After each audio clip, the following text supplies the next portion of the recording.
Good evening, friends. Often we come across a question that does the remedy should always cover the pathology of the disease in order to cure the patients? My opinion and my experience says that it is not always. The pathology of the disease is nothing to do with the remedy selection. Hahnemann tells in the aphorism 153 that it is the striking, singular, uncommon, peculiar, in bracket he mentions characteristic symptoms determines the selection of remedy. The remedy basically should cover striking, singular, uncommon, peculiar symptoms. In the aphorism 211, Hahnemann mentions that the state of disposition of the patient, which is being decidedly characteristic, often chiefly determines the selection of remedy, which can least of all remain concealed from accurately observing physician. That means striking, singular, uncommon, peculiar symptoms are important. The mental disposition of the patient, which is peculiar to the individual patient. 10 patients suffering from same asthma, same IBS need not have the same mental disposition, which differ from person to person.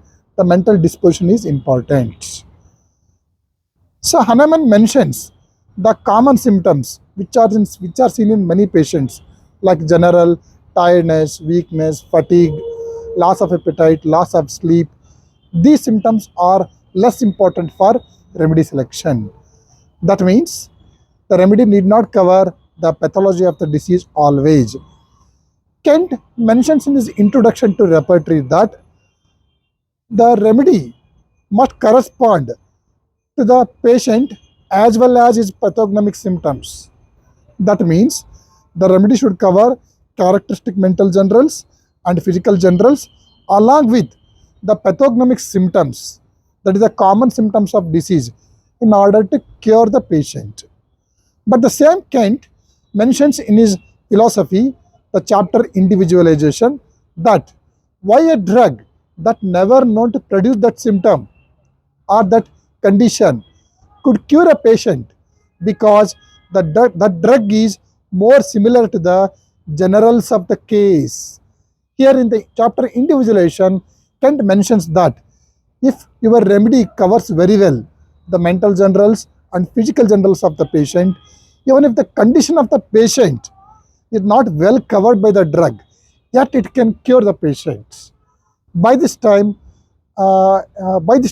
it is very clear to us that the remedy must cover basically the striking, singular, uncommon, peculiar symptoms of the case of the disease rather than the pathology of the disease.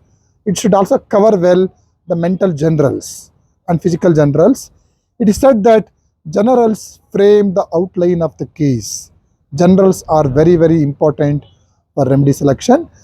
Particulars are important only when there are characteristic particulars. That the characteristic particulars can be considered at the end like PDF to narrow down to a single drug. Thank you.